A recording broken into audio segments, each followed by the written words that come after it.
ধনুৰাশিৰ তলত জন্ম লোৱা লোকসকল বিশেষ শক্তিৰ বাবে জনাজাত। আপুনি সাহসী আৰু শাৰীৰিক পৰিশ্ৰম হোৱা কামবোৰ কৰে আৰু আপুনি যিকোনো ব্যক্তিৰ লগত সহজে মিলিব পাৰে। অগ্নিময় পৰিৱৰ্তনশীল হোৱা ৰাশিৰ বাবে আপুনি শক্তিৰে ভৰপূৰ আৰু প্ৰতিটো পৰিৱেশতে মিলাপ্ৰীতিৰে থাকে। শাসনগুৰু বৃহস্পতি গ্ৰহৰ শক্তিৰ বাবে আপুনি এজন ইতিবাচক আৰু সৎ ব্যক্তি।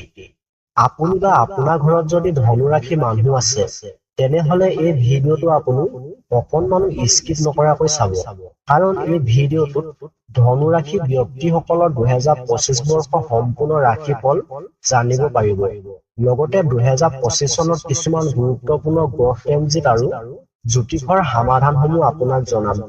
প্ৰিয় দৰ্শক, ভিডিঅ'টো চাই ভাল লাগিলে ভিডিঅ'টো এটা লাইক কৰি দিব। লগতে চেনেলটো ছাবস্ক্ৰাইব কৰি দিব নাপাহৰিব। ধনুৰাশি বছৰেকীয়া ৰাশিফল অনুসৰি 2025 চনটো আপোনাৰ বাবে সুন্দৰ আৰু পৰিৱৰ্তনশীল বছৰ হ'ব। আপুনি আপোনাৰ ব্যক্তিগত আৰু কৰ্ম পৰিৱেশ সুষম দৃষ্টিভংগীৰে আগবাঢ়িব, যাৰ ফলত আপোনাৰ সন্মুখত অহা সুযোগসমূহ আনন্দৰে ব্যৱহাৰ কৰিব। আপোনাৰ পূৰ্ব প্ৰচেষ্টাই আপোনাৰ ভাল ফলাফল দিবলৈ আৰম্ভ কৰিব, যাৰ বাবে আপুনি আপোনাৰ কৰ্মক্ষেত্ৰত সফলতা লাভ কৰিব। ধনুৰাশি প্ৰেম ৰাশিফল 2025 আপোনাৰ প্ৰেম জীৱনৰ বিষয়ে এনেদৰে কৈছে।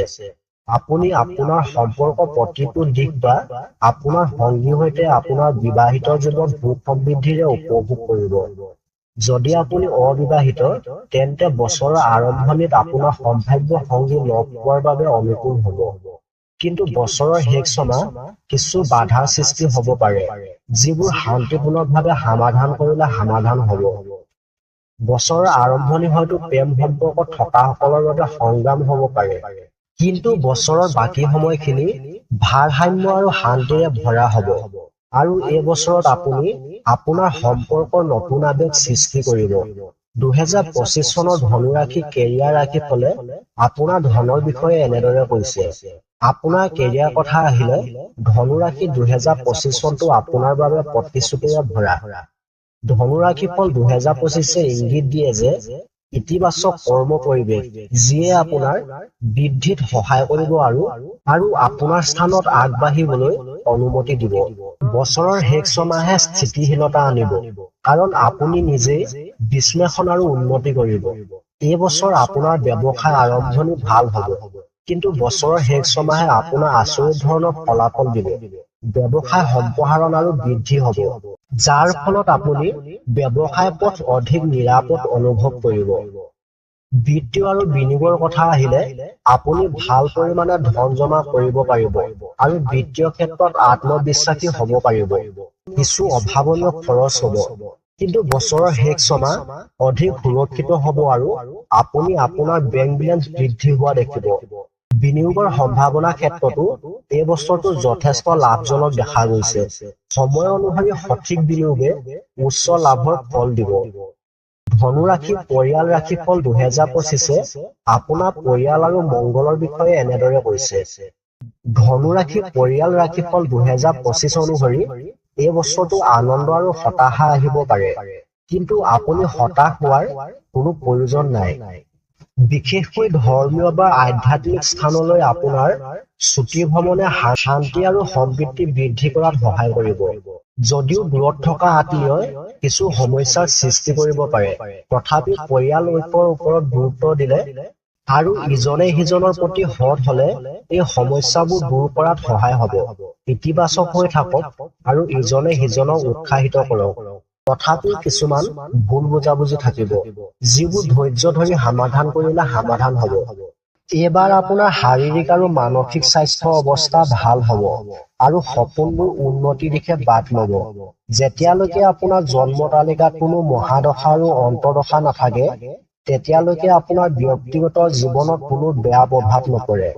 গতিকে ইতিবাচক মনোভাৱ ৰাখক আৰু স্বাস্থ্যৰ যত্ন লওক। 2025 চনৰ কিছুমান গুৰুত্বপূৰ্ণ গ্ৰহ ট্ৰেনজিট। ধনুৰাশিফল 2025 অনুসৰি এই বছৰত কিছুমান গুৰুত্বপূৰ্ণ গ্ৰহ পৰিৱৰ্তন ঘটিছে, যিয়ে আপোনাৰ জীৱনৰ বহুকেইটা দিশ গভীৰ প্ৰভাৱ পেলাব পাৰে। 2025 চনৰ বৃহস্পতিৰ গতিবিধিৰ ওপৰত চকু ৰাখক। ই আপোনাৰ 6 নং ঘৰত অৱস্থান হ'ব। তাৰ পিছত মে' মাহত আপোনাৰ 7 নং ঘৰলৈ আৰু অক্টোবৰ মাহত 9 নং ঘৰলৈ ট্ৰেনজিট হ'ব।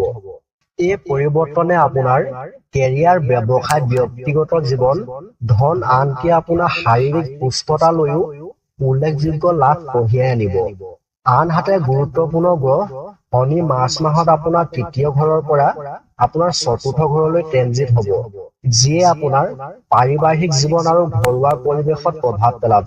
ইয়াৰ ফলত আপোনাৰ কেৰিয়াৰত স্থিতিশীলতা আহিব যদিও আপোনাৰ ঘৰত বিসংগতিৰ সৃষ্টি হ'ব পাৰে।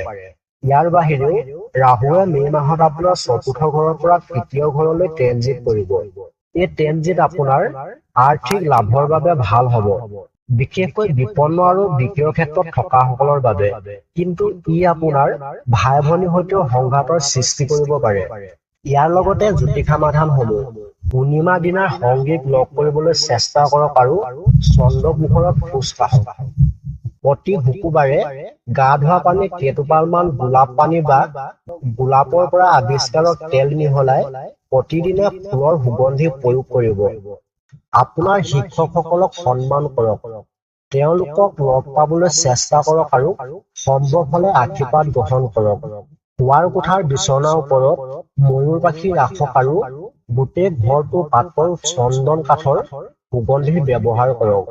ধন্যবাদ।